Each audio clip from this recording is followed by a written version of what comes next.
আল্লাহ রাসূল সাল্লাল্লাহু আলাইহি ওয়াসাল্লাম বলেন, যার উপরে কোরবানি ওয়াজিব হলো অথচ কোরবানি সে করলো না, রাসূলুল্লাহ সাল্লাল্লাহু আলাইহি ওয়াসাল্লাম স্পষ্ট বলছেন, ফালা ইয়াকরাবান্না মুসাল্লানা, সে যেন ঈদগাহে না আসে, সে যেন আমাদের নামাজে না আসে। এই অপদার্থ তুই ঈদের নামাজ পড়তে আসবি না। রাসূলুল্লাহ সাল্লাল্লাহু আলাইহি ওয়াসাল্লাম স্পষ্ট নিষেধ করছে, নাফরমান তুই আসবি না, তুই উঠতেলা, তুই ঘরে থাক। বলেন, তাইলে জিলহজ মাসের এই 3 দিন, কোরবানির 3 দিন, মনে করেন আপনি গতকালকেও আপনার কাছে টাকা ছিল না, কিন্তু আজকে কোরবানির দিন বা তারপর দিন সকালবেলা আপনি একজনের থেকে 70,000 টাকা পাইতেন, এবারে আজকে দিছে টাকাটা, ভাই তাই সেই ঈদের উপলক্ষে এই টাকাটা আজকে দিছে। আর এই টাকাটা ছাড়াও আপনার ঘরের পরিবারের সংসারের যা প্রয়োজন তা চলবে, সমস্যা নাই।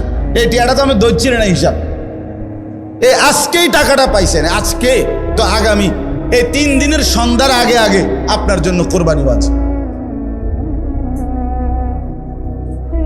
যে মহিলার কাছে স্বর্ণ আরো কিছু নগদ টাকা আছে, দুইটা মিলাইয়া যদি, যেমন একজন মহিলার কাছে মনে করেন 1 ভরি স্বর্ণ আছে, 2 ভরি 1.5 ভরি, এটা তো থাকেই, একেবারে ন্যূনতম 1-1.5 ভরি স্বর্ণ তো যে কোনো মহিলারে আছে, বুড়া বেড়ির ভিতরে আছে, মহিলারও আছে, একেবারে গরিব বুড়া আবার ঘরেও আছে।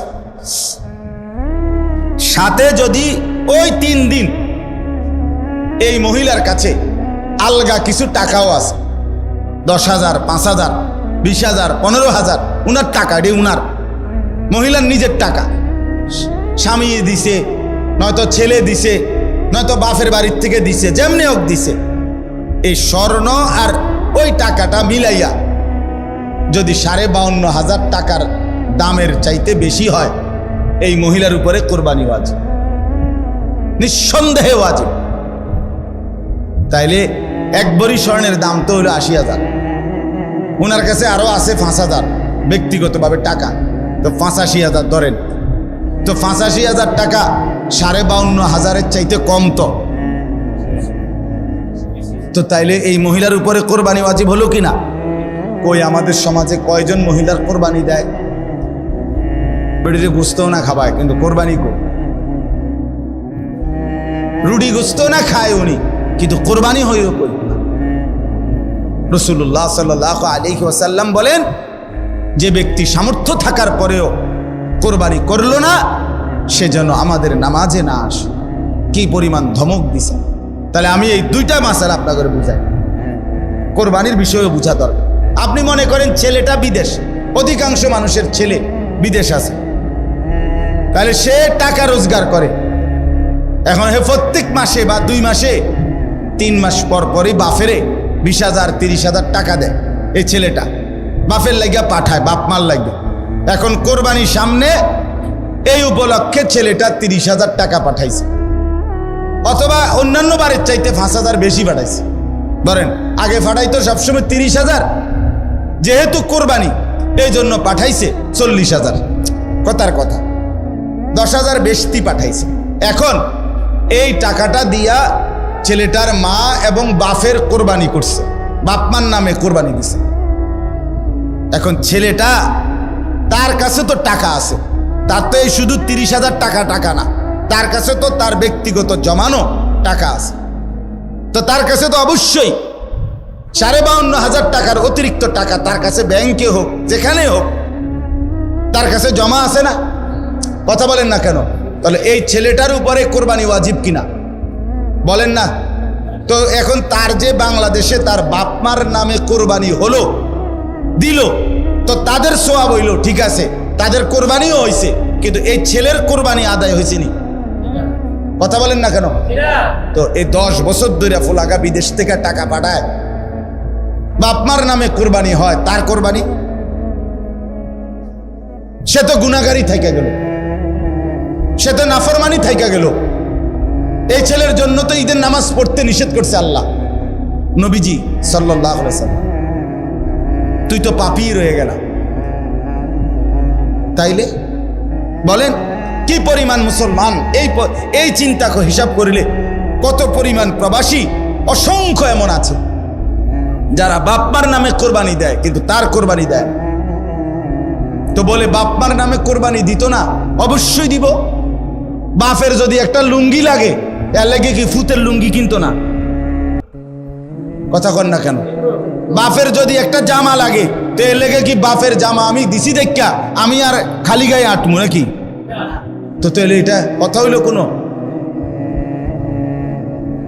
বাপের নামে কোরবানি দিলাম দেখা, মার নামে কোরবানি দিলাম দেখা আমি কোরবানি দেব না, এটা কোন কথা? ছেলেটার দোকান অথবা ছেলেটা ঢাকা কাজ করে, চাকরি করে, যেটাই করুক, তে বাইতাইয়া তার কাছে কিন্তু টাকা আছে 60,000-এর বেশি, কিন্তু বাইতাইয়া মাতে না, তার বাপের হাতে টাকা 10,000 দিয়া দেন আপনি কোরবানি দেন, বুঝতো না খাওন আপনার নামে দেন, মানে মুরব্বী মানুষ আপনি মরিয়া গেলে আর পাইবেন কই কোরবানি? অথচ সে কিন্তু কি সামর্থ্যবান, কথা বুঝেন নাই আমার, তার কাছে টাকা আছে না, এই 10,000 টাকা ছাড়া তার দ্বারা আর টাকা নাই। তাহলে এই ছেলের উপরে তো কোরবানি ওয়াজিব, অথচ সে তার বাবার নামে কোরবানি দিল, বাবার সাথে শরীক দিয়া টাকা জমা দিয়া 10,000 টাকা বাপারে বুঝাই দিয়া শেষ। সে মনে মনে ভাবতেছে আমি তো কোরবানি দিছি, এই যে আব্বারে দিছি 10,000, তুই বেটা আব্বারে না 10,000 দিস, কোরবানি দিস কই? কোরবানি উপলক্ষে না 10,000 টাকা বাপেরে দিছ, তো তুমি তো সারা বছরই টাকা দাও, তো এখনো দিছো, এটা অসুবিধা কি? বাপমার খেদমত তুমি করবা না? বাপমারে তুমি দিবা না? বলেন কি পরিমাণ ছেলে যাদের কাছে টাকা আছে অথচ তারা কোরবানি দেয় না। বাইতাইয়ে নতুন জামা ফিন্দা ঈদগাহে মুসল্লা লইয়া নামাজ পড়তে যায়, কিত্তে যাও বেউকুফ, তুই হুতাতে না থাকবি, তুই গোস্ত আনলে গোস্ত খাইবি। আরে বেটা তোরে বেটা ঈদগাহ যাইতে কইছে কে বেটা? এত সকাল ঘুমে তুটছু গিত্তা, তুমি গোস্ত রান্ধা হইলে না উঠবা, তোমার তো উড়াইবেই তোমার আম্মা। এই জন্য এটা শরীয়তের বিধান। অনেক ছেলে আছে বালেগের উপরেই কোরবানি ওয়াজিব। অনেক ছেলে আছে ঢাকা, চিটাগাং শহরে, বন্দরে চাকরি করে, ব্যবসা করে, তাদের কাছে টাকা আছে, এতে অনুমনে করে আমি ফুলাই ন। তুমি অবিবাহিত মনে করো, অবিবাহিত হইলেও কোরবানি যার উপরে ওয়াজিব হয় তাকে কোরবানি দিতে হবে না? না বউ থাকা শর্ত? কথা কয় না, হয়তো তো এটা বুঝেই না, হয়তো মায়ের বার্তাই দেয় না এটারে, হয়তো এটা কিছুই মনে যায় না। তাহলে এখানে বিবাহিত অবিবাহিত না, তো বালেগ হলেই শরীয়ত সম্মত টাকা, শরীয়ত নির্ধারিত যার কাছে আছে তাকে কোরবানি দিতে হবে। তাহলে অসংখ্য মহিলাদের উপরে কোরবানি ওয়াজিব হয়, অসংখ্য ছেলের উপরে। ছেলেটাই অল্প বয়সী 18 বছর 20 বছরের ছেলেরে বিদেশ পাঠাই দিছে, ফোলা বিদেশ থেকে টাকা পাঠায়, বছরের পর বছর বাপমার নামে কোরবানি হয়, অথচ তার কাছে আরো টাকা আছে। তাহলে ওই টাকাগুলোর কারণে তো তার উপরে কোরবানি ওয়াজিব। এই জন্য দয়া করে বাপ, আরো অনেক মাসালা আছে, আমি শুধু বুঝায় বল। ওই 2 ভাই চাকরি করে অথবা 2 ভাই ব্যবসা করে, দোনো ভাইয়ের আলাদা 2টা দোয়া, কিন্তু সংসারে একসাথে এমন আছে না? মানে বিদ্রোহ হয়েছে না আর কি, দোনো ভাই, বাপ মাও আছে ঘরে, তো বাপ মার লগে একসাথে খায়। তো কাজে যেহেতু তারা এখনো সংসার ভিন্ন হয় নাই, যাদের ঘরে বউ লইয়া যার যে আলাদা থাকে যদিও, কিন্তু রান্দাবাড়ি এক লগে একসাথে খায় দেয়। তো দোনো ভাইয়েই কামাই রোজগারি করে, দোনো ভাইয়েরই কি আছে, ইনকাম আছে, দোনো ভাইয়ে মিল্লাট, এবারটা 15,000 এবারটা 15,000 মিলাইয়া 30,000 টাকা আব্বার হাতে দিয়েছে, কোরবানি দেন আপনি। কারণ আমরা তো একসাথে খাই, গোস্ত তো রাইলে আমরা একসাথে খাও, আমরা কি আর এনে আলাদা খামুনি? তো গোস্তই তো খাওয়া, তো এটা তো আমরা একসাথে আসি, বুঝেন নাই কথাটা? তো এবারে এই 30,000 টাকা দিয়ে কার নামে কোরবানি দিল? বাপের নামে। তো তোমরা যে দুজন সামর্থ্যবান, তোমাদের কোরবানি কই হলো? এই 2 জন, তোমরা যে দুজনের উপরে কোরবানি ওয়াজিব হলো, তোমাদের কাছে তো 60,000 টাকা বা তদুর্ধ টাকা আছে, তো এটা তোমাদের ওয়াজিব কই? এটা কি গোশত খানা শুধু? কোরবানি মানে গোশত খাওয়া? তো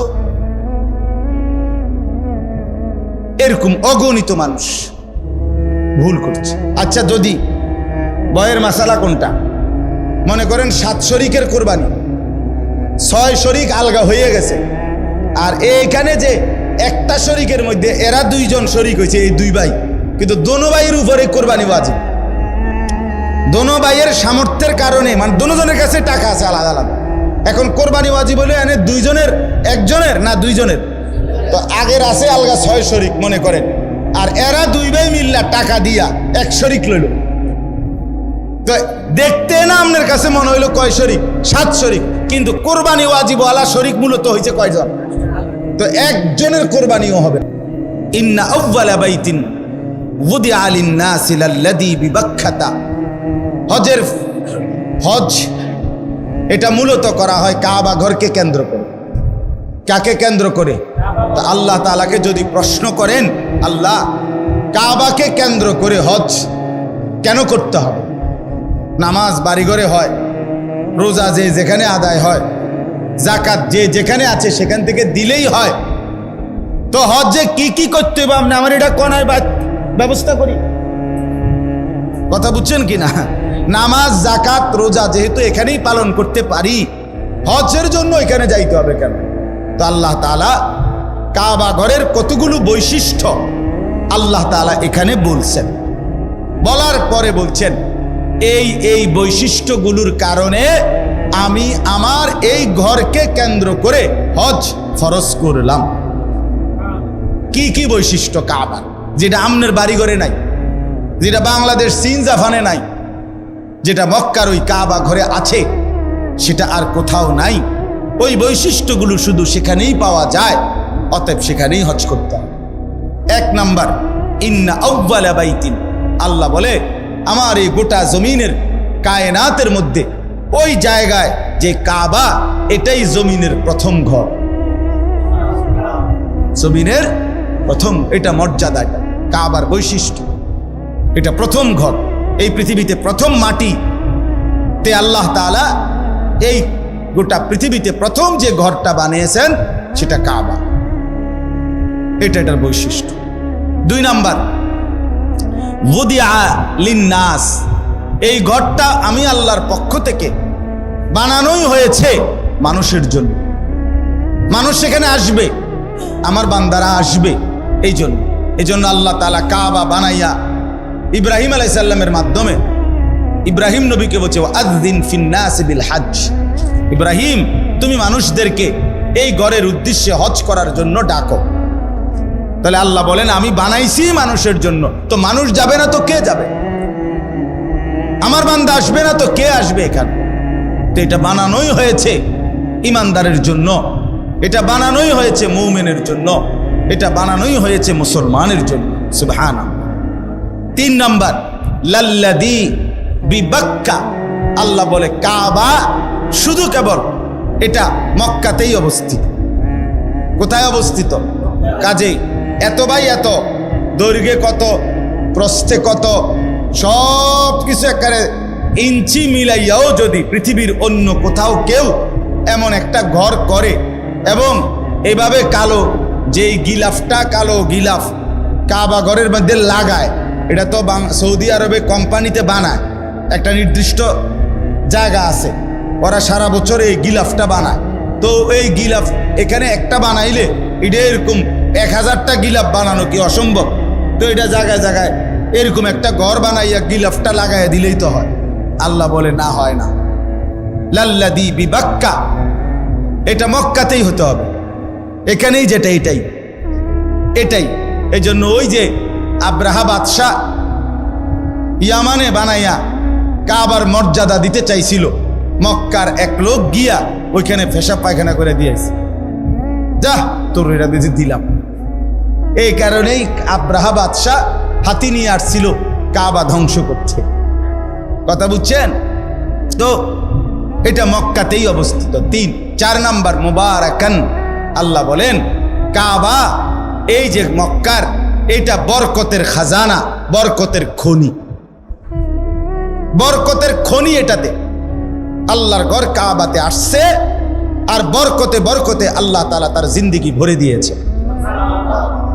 5 নাম্বার, ওয়া হুদাল লিল আলামিন, এটা সারা বিশ্ববাসীর জন্য হেদায়েতের কেন্দ্র। সুবহানাল্লাহ। এখানে যে আসবে আল্লাহর জন্য, আল্লাহর রাজি খুশির জন্য, সে নিশ্চিত হেদায়েত পেয়ে যাবে, তার জিন্দেগি বদলাবে, তার পরিবর্তন হবে। এটা বৈশিষ্ট্য।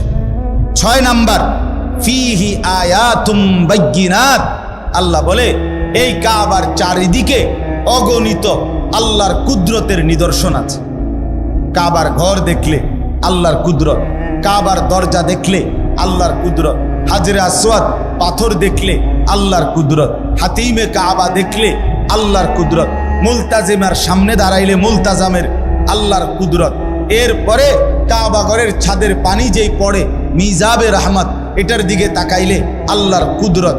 হাজি সাহেবদের চেহারা, হাজি সাহেবদের এই ঘোরাফেরার দিকে তাকাইলে আল্লাহর কুদরত।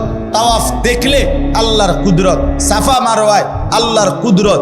এখানে কদম কদম আল্লাহর কুদরতের নিদর্শনই নিদর্শন। আল্লাহকে যদি বলেন আল্লাহ আরো 2-1টা আমনে কর না, তো আল্লাহ বলে মাকামু ইব্রাহিম, এখানে একটা বড় সড়ো আমার কুদরত আছে, আসলেই দেখবা বান্দা। সেটা হচ্ছে ইব্রাহিম আলাইহিস সালামের স্মৃতি চিহ্নওয়ালা পাথর। ইব্রাহিম আলাইহিস সালাম আল্লাহর হুকুমে কাবা ঘর এই দেওয়াল যে সময় পাথর গাঁথতেছিলেন, দেওয়াল উঠাইতেছিলেন, তখন আল্লাহ তাআলা জিবরাইলের মাধ্যমে একটা পাথর পাঠাইছেন। এই পাথরটা ইব্রাহিম আলাইহিস সালামের পায়ের নিচে দিছে। ইব্রাহিম আলাইহিস সালাম এই পাথরের উপরে দাঁড়িয়ে কাবা ঘর নির্মাণ করছেন। আল্লাহ তাআলা স্বয়ংক্রিয়ভাবে ওই পাথরটাকেই লিফট বানায় দিছেন। এটা ইব্রাহিম আলাইহিস সালামের প্রয়োজনে উপরে উঠতো, নিচে নামতো। তো এই পাথরটা আল্লাহকে বলছে, আল্লাহ আপনার বন্ধু আমার উপরে পাও দিয়া রাখছে, আমি পাথর যদিও শক্ত, কিন্তু আমার একটু মন চাইতেছে আপনি যদি আমার সুযোগ দেন, আমি একটু নরম হইয়া আপনার বন্ধুর পায়ের চিহ্নটা আমার মধ্যে নিয়ে নেই। তা আল্লাহ তা বলছে ঠিক আছে। তো পাথর নরম হইছে, ইব্রাহিম আলাইহিস সালামের 2 পাও পাথরের মধ্যে দাইবা গেছে, একবারে খাপে খাপ পায়ের চিহ্ন লাইগা গেছে। এখন আজ 6000 বছর পরেও ইব্রাহিম আলাইহিস সালামের সেই পায়ের চিহ্ন বিশিষ্ট পাথর ওইখানে অবিকল একই রকম আছে। ফিহি আয়াতুম বাইয়িনাত মাকামু ইব্রাহিম, এটা বৈশিষ্ট্য। আপনি গেলে দেখবেন। চলেন যাই, বলেন ইনশাআল্লাহ। যে দিল আল্লাহর ঘর দেখতে চায় না সেটা কোনো দিলে না, তুই বেটা কোনো মুসলমান মহব্বতওয়ালা হলি না। যেই কলিজায় আল্লাহর ঘর দেখতে চায় নাই, সে তো আল্লাহকে ভালোই বাসে নাই, আল্লাহকে মহব্বতই করে নাই। সুবহানাল্লাহ।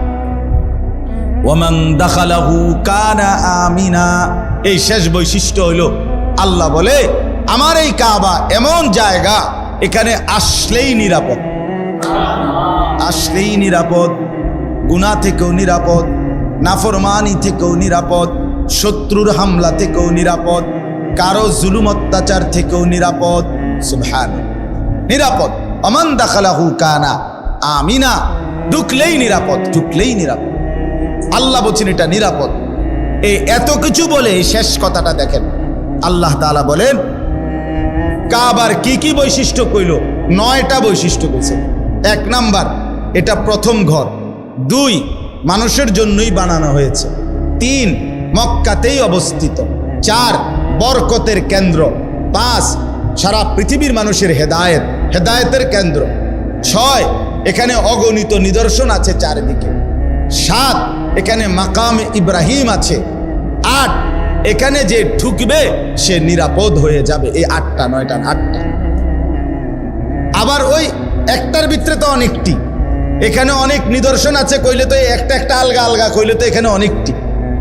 সর্বশেষ আল্লাহ বলেন এই এতগুলো বৈশিষ্ট্যের কারণে ওয়ালিল্লাহি আলান নাসি হিজ্জুল বাইতি, আমি আল্লাহ আমার সন্তুষ্টির জন্য আমার বান্দাদের উপরে মানিস্তাতা ইলাইহি সাবিলা, শরীয়ত কর্তৃক নির্ধারিত সামর্থ্য যাদের আছে তাদের জন্য এই ঘরের হজ ফরজ করে দিলাম।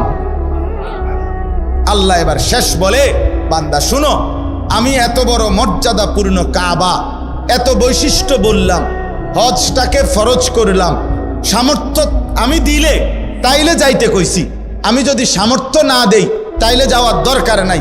তাইলে আমি সব কিছু আমি দেওয়ার পরে, বলার পরেও যে অবজ্ঞা করবে, তুচ্ছ তাচ্ছিল্য করবে, খামখেয়ালি করবে, অমান কাফারা ফা ইন্নাল্লাহা গানিয়ুন আনিল আলামিন, আল্লাহ বলে কেউ যদি অস্বীকার করে, অবজ্ঞা করে, তাইলে আমি রব্বুল আলামিন সারা পৃথিবীও যদি আমার এই ঘরকে পাত্তা না দেয়, আমার কোনো অসুবিধা নাই, আমি কারোই মুখাপেক্ষী না, বরং সবাই আমারই মুখাপেক্ষী। 16 কোটি মুসলমানও যদি হজ না করে, আল্লাহর কিছুই যাবে না, আসবে না, ক্ষতিগ্রস্ত হবে আমরা। কথা বলেন না কেন? বাংলাদেশ থেকে যদি কেউ হজে না যায় তো কাবা ঘরের এক সাইড কাইতেই যাবো নাকি? তা আল্লাহর ঘরের মর্যাদা কমে যাবে না? আল্লাহর মর্যাদা কমে যাবে। কিন্তু আমি না গেলে, আপনি না গেলে, হজ ফরজ হওয়ার পরেও তো আপনার আমার মরণ যদি ইহুদির মরণ হয়, খ্রিস্টানের মরণ হয়, তো কি হবে কবরে, কি হবে হাসরে, কি হবে আখেরাতে, কি হবে পরকালে? এজন্য দয়া করে কথা এখানেই শেষ। মেহেরবানি করে চলেন, কিছু মাসালাও বললাম অল্প করে, আবার ফজিলতও বললাম হজ্জের, কোরবানির। হজ এবং কোরবানি, যাকাত এগুলো আদায়ের প্রতি আরও যত্নবান হবেন। আল্লাহ তাআলা আমাদেরকে তৌফিক দান করেন। যে কয়জন নওজোয়ান ছেলে আছো ভাইয়া, মেহেরবানি করে অনুরোধ করছি, কষ্ট করে গরমের মধ্যেই ভাই আল্লাহর কথা শুনেছ ভাইয়া, আমার অনুরোধ রইল, মুসলমানের যুবক, খোদার 365 দিন, একটা বছরে কোনো দিন যে ছেলেটা ফজরের নামাজ পড়লা না, তুমি কোন মার ঘরে জন্ম নিলে?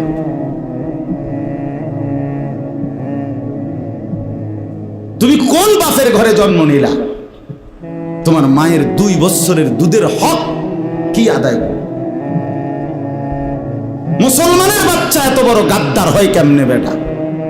এত বড় নাফরমান, এত বড় হাইওয়ান, এত বড় চতুষ্পদ জানোয়ার মুসলমানের ঘরে হয় কেমনে বেটা? কেমনে হয় বেটা? এই জন্য মনে রাখো বেটা, যে কপালে সেজদা নাই সে কোনো মানুষ না। যে সেজদা দেয় না সে মানুষ নয়, মানুষ নয়, জানোয়ার। সে জানোয়ার, হাইওয়ান, এটা চতুষ্পদ জন্তু, এটা জানোয়ার, এটা মানুষ। যে কপাল সেজদা দেয় না, কেন আসলি বেটা তুই পৃথিবীতে বেটা? শুধু ভাত, শুধু খানা, শুধু পেশাব পায়খানা, শুধু লজ্জাস্থানের চাহিদা, শুধু শাহওয়াত, শুধু জিনা, শুধু ব্যভিচার, শুধু নারী, শুধু উলঙ্গ ছবি। আরে এটা তো কুত্তা বিলার স্বভাব ছাড়া আর কিচ্ছু হইতে পারে না বেটা। এত জন্তু জানোয়ারের স্বভাব হইতে পারে বেটা? মানুষের ঘরে মুসলমান, অথচ সে তার আল্লাহকে সেজদা করে না। তুই কি মানুষ হইলি বেটা? কি পড়ালেখা শিখলি যুবক? এই ছেলে কি পড়লি বেটা? কার জমিনে বড় হইলি? কার আসমানের নিচে রইলি? কি রে বেটা? আমরা চেহারা চিনি না? এখানে দাঁড় করাই এখন বেনামাজি। চেহারা দেখলেই তো চিনা যায়। বেনামাজির চেহারার মধ্যে তো কোনো দয়া মায়া থাকে না। বেনামাজির চেহারা তো নির্লজ্জ, বেহায়া, বেশরম, পাষাণ, দয়া মায়াহীন, এমন মনে হয়। এজন্য বন্ধু, নিজেকে আরেকবার ভেবে দেখো। তুমি মায়ের সন্তান, তুমি বাবার সন্তান, তুমি মুসলমানের সন্তান। এই কালেমা বড় দামি কালেমা। আমি 72 বছর বয়স্ক, 72 বছর বয়স বুড়া চাচা, এরকম একজন বয়স্ক লোককে গত আগস্ট মাসে কালেমার দাওয়াত দিছিলাম। উনি হিন্দু। 2.5 ঘন্টা ওনারে বুঝাইছিলাম, বলছিলাম,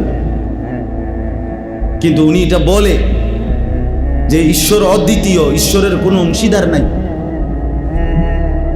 আমি প্রতিমা পূজা করি না। উনি এই কথাটা বলে, কিন্তু উনি কালেমা। আমি বললাম, চাচা, আমাদের সাথে আরো আলেমা ছিল, চাচা আপনি এই কথাটাই বলেন, এই কথাটাই বলেন, এটাই কালেমা।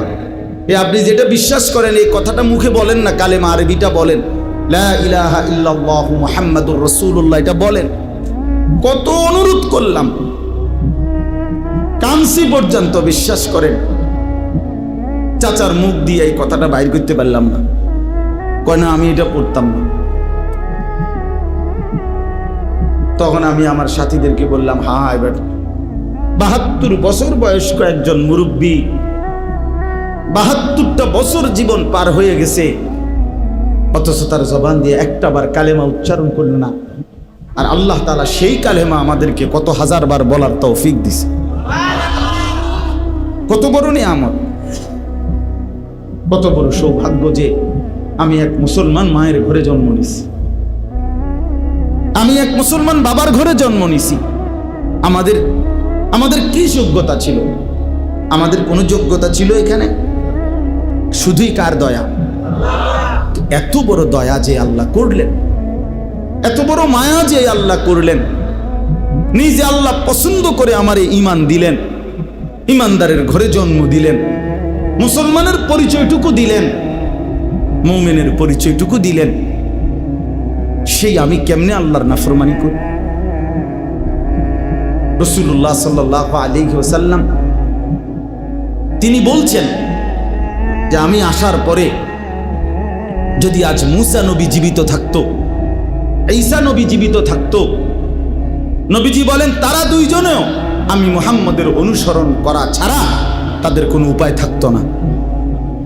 গোটা পৃথিবীতে আল্লাহ নবী সাল্লাল্লাহু আলাইহি সাল্লাম পরিষ্কার বলছেন, আমার আবির্ভাবের পরে আর পৃথিবীর কোনো ধর্ম নাই, ধর্ম শুধু একটাই, আমার মাধ্যমে আল্লাহ তাআলা ইসলামের নাম হিসাবে যেই কালেমা, যেই ধর্ম, যেই বিধান আল্লাহ দিয়েছেন, আগামীর ইসরাফিলের ফু পর্যন্ত এটাই বিধান, এটাই কালেমা, এটাই ঈমান, এটাই পরিচয়, এটাই জান্নাত লাভের একমাত্র রাস্তা। তো সেই পরিচয়টা আল্লাহ আমাদেরকে দিয়েছেন। আলহামদুলিল্লাহ, আমরা নিজেদেরকে মুসলমান বলি ভাইয়া, তো তুমি আমি মুসলমান বলো। ভোটার আইডি কার্ডের মধ্যে, জন্ম নিবন্ধন সনদে, পাসপোর্টে, সব জায়গায় আমরা নিজেদেরকে মুসলমান পরিচয় দেই, আমাদের ধর্ম ইসলাম আমরা লেখি, তা আমরা কেন সেজদা করব না? আমরা কেন নামাজ পড়ব না ভাইয়া? আমরা কেন রাসূলুল্লাহ সাল্লাল্লাহু আলাইহি সাল্লামের সুন্নাতের অনুসরণ করব না কেন? এর চাইতে বড় দুর্ভাগ্য আর কি? অনেক ছেলে, এই জন্য অনেক যুবক ভাই, সবার কাছে অনুরোধ করলাম, ভাইয়া আমার হাত জোর করা অনুরোধ, সেজদা করো, নামাজ পড়ো। সেজদা না করলে, কোরআন শরীফে আছে, সেজদা যদি না করে তো ইবলিস তার পরিচয় 1 ঘন্টা আগেও তারে কোনো ইবলিস কইতো না, শয়তান বলতো না, তার নাম ছিল মুআল্লিমুল মালাইকা। এই যারে এখন ইবলিস বলে, তার আগে পরিচয় ছিল সে ছিল ফেরেশতাদের শিক্ষক, সে ছিল জিন, কোরআন শরীফে আছে, সে ছিল ফেরেশতাদের টিচার। কিন্তু যখনই একটা সেজদা করে নাই, আদম আলাইহিস সালামকে সেজদা করতে বলছে আল্লাহ, তো কয়টা সেজদা করে নাই? একটা সেজদা না করার কারণে তার পরিচয় হয়ে গেল পরবর্তী মিনিট থেকে শয়তান। তাহলে এই জন্য শয়তানকে কেন শয়তান বলা হইল? সেজদা না করার কারণে। কথা বলেন না কেন? এই জন্য সেজদা না করলে শয়তান হয়,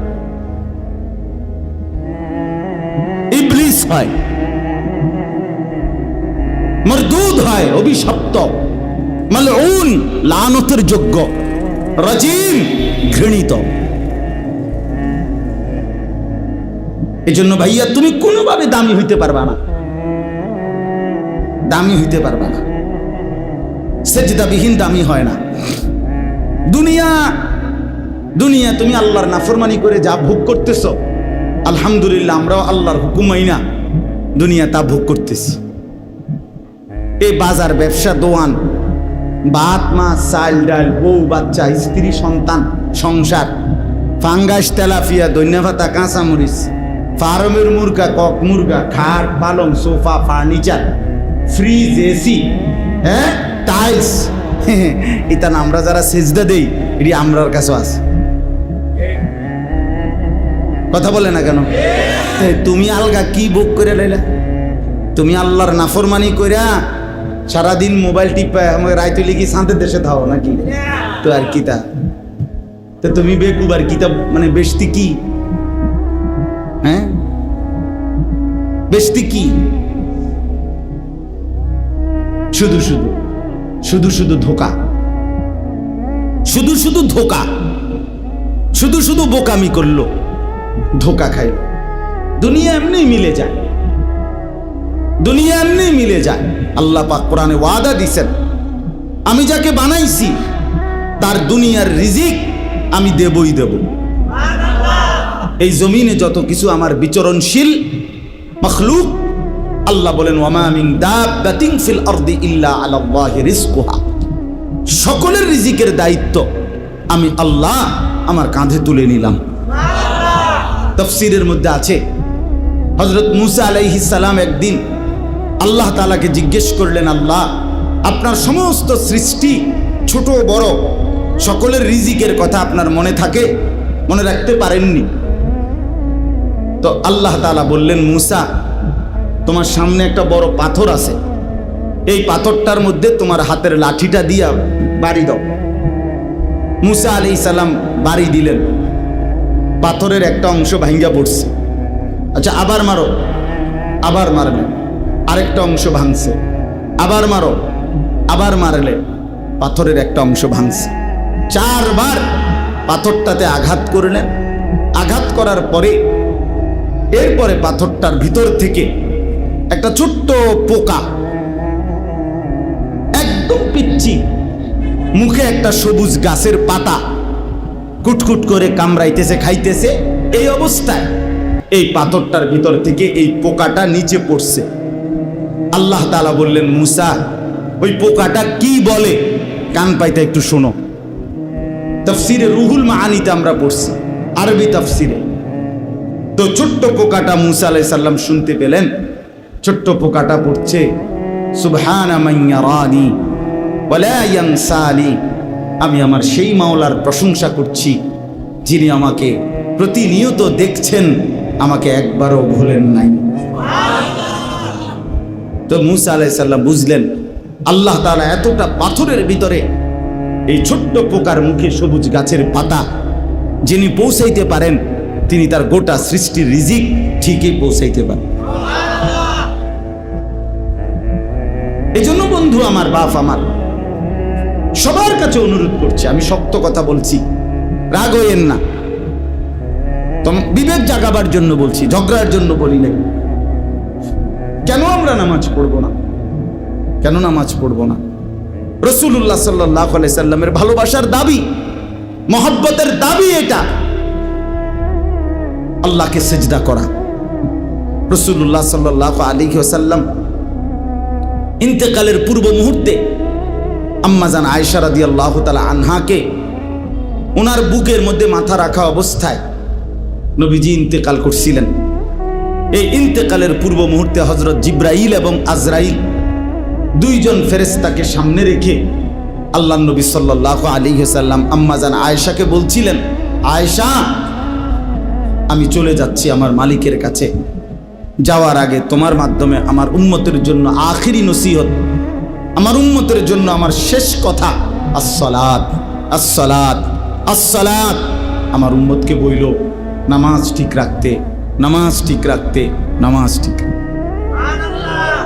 আমার বাপ, কোনো বাবা যদি মৃত্যুর পূর্বে কিছু ওসিয়ত করে, সন্তান যত পাষাণই হোক না কেন সে তার মৃত্যু পথযাত্রী বাবার ওসিয়ত পালন করে। তা আমাদের নবী সাল্লাল্লাহু আলাইহি ওয়াসাল্লামের আখিরি নসিহত ছিল নামাজ, উম্মতের নামাজ। তো সেই নামাজ যদি আমরা আন্তরিকতার সাথে পালন না করি তো আমাদের নবীর সাথে আমাদের সম্পর্ক কই? রাসূলুল্লাহ সাল্লাল্লাহু আলাইহি সাল্লাম কোরআনের মধ্যে আছে, সূরা নিসার মধ্যে আল্লাহ তাআলা বলছে, বন্ধু আপনাকে সামনে রেখে আপনার উম্মতের আমলনামা খোলা হবে। তো নবীজি সাল্লাল্লাহু আলাইহি সাল্লামের সামনে যখন আমলনামা উম্মতের খুলবে, তা আল্লাহ নবী সাল্লাল্লাহু আলাইহি সাল্লাম যখন দেখবে আমলনামায় পৃষ্ঠার পর পৃষ্ঠা, পৃষ্ঠার পর পৃষ্ঠা, এক ওয়াক্ত নামাজ নাই, ফজরের নামাজ নাই, 10 বছর, 5 বছর, 3 বছর, রাসূলুল্লাহ সাল্লাল্লাহু আলাইহি সাল্লাম বলবেন, হায় উম্মত, আমি শেষবারের মতো বলে গেছিলাম, আমার শেষ ওসিয়তটা ছিল নামাজ। তুই উম্মত আমার শেষ কথাটাও, আমার মৃত্যু পথযাত্রার সময় কথাটাও পালন করলি না। এই কি আমলনামা নিয়ে আসলি? আমি কেমনে আমার আল্লাহর কাছে সুপারিশ করব? নবী সাল্লাল্লাহু আলাইহি সাল্লামের সুপারিশ এটা মামুর বাড়ি না। হাউজে কাউসারের পানি সস্তা দরের কোনো পানি না যে আপনি চাইবেন আর দিয়ে দিবে। না না বাপ, বিষয়টা এমন না। আপনি ভালো আলেম থেকে জিজ্ঞাসা করে নিয়েন। সুপারিশ এটা আপনার মামুর বাড়ির আবদার না। কাকে সুপারিশ করবেন তা আল্লাহর পক্ষ থেকে নির্ধারিত করা আছে। কাকে হাউজে কাউসারের পানি পান করাবেন তাও আল্লাহ তাআলার পক্ষ থেকে নির্ধারিত করা আছে, নির্ধারিত করা আছে। এজন্য এটাকে একবার ছোট্টখাট্ট খামখেয়ালি মনে করলে হইতো না। এজন্য আপনি এই আমলনামা কেমনে দেখাইবেন? যুবক ভাই, তুমি তোমার এই নওজোয়ান কালের এই আমলনামাটা কেমনে দেখাইবা যে একটা সেজদাও নাই, ফজর, জোহর, আসর, মাগরিব, এশা নাই? এমন হইল কেন? এই জন্য আমরা যারা রাসূলুল্লাহ সাল্লাল্লাহু আলাইহি সাল্লামকে ভালোবাসি, আমাদের দায়িত্ব এটা 5 ওয়াক্ত নামাজ পড়া। কি পড়া বলেন? এটা পড়তেই হবে, পড়তেই হবে, এটা পড়তেই হবে। কোরআন এবং সুন্নাহর মধ্যে অসংখ্য প্রমাণ আছে যেখান থেকে আল্লাহ এবং তার রাসূল নামাজের গুরুত্ব বারবার বলেছেন। আল্লাহ আমাদেরকে বুঝার তৌফিক দান করেন।